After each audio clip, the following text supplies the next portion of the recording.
The Lindsey in the past didn't have nice cameras. I didn't have great equipment. I didn't have fabulous recording software, and yet I made it work.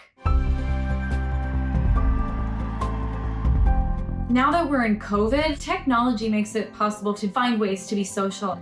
It's been amazing because artists, I feel like, have taken down walls even more. Just the ability to live stream for a child in a hospital room that couldn't leave became something that was so special, and I can still stay connected to my fans without perfect production. It's like, this is me in my bedroom right now.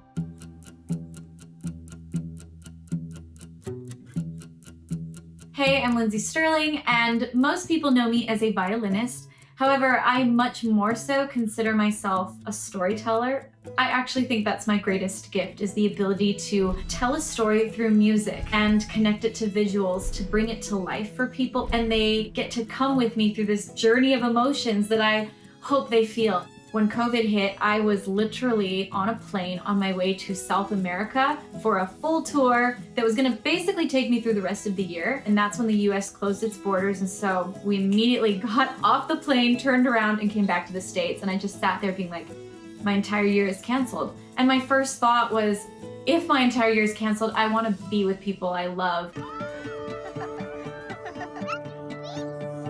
Then I spent the next 4 months quarantining with my family on a farm in the middle of nowhere in Missouri. It was very hard in a lot of different ways, but it became something that I will always cherish, like that time I got to spend with my nieces. It just really was such a great lesson about how if we can look past the present, like how things are not always what we thought they were supposed to be. And I can just step back and be like, well, maybe, who's to say what's supposed to be and what's not supposed to be?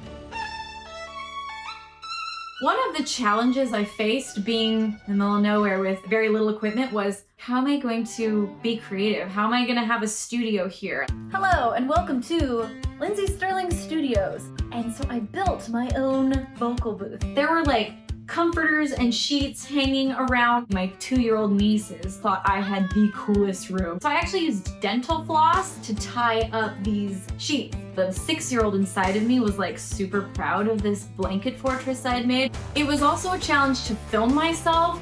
And sometimes I would have my mom come in and film me, and her finger would be covering the lens. So it was very humbling, and it wasn't up to like the standard of the kind of videos that I like to put into the world. However, it just also made me realize that that's okay to not be as you always envisioned it being. It's been a really good reminder for me to be brave enough to put kind of a more vulnerable side of myself out there into the world.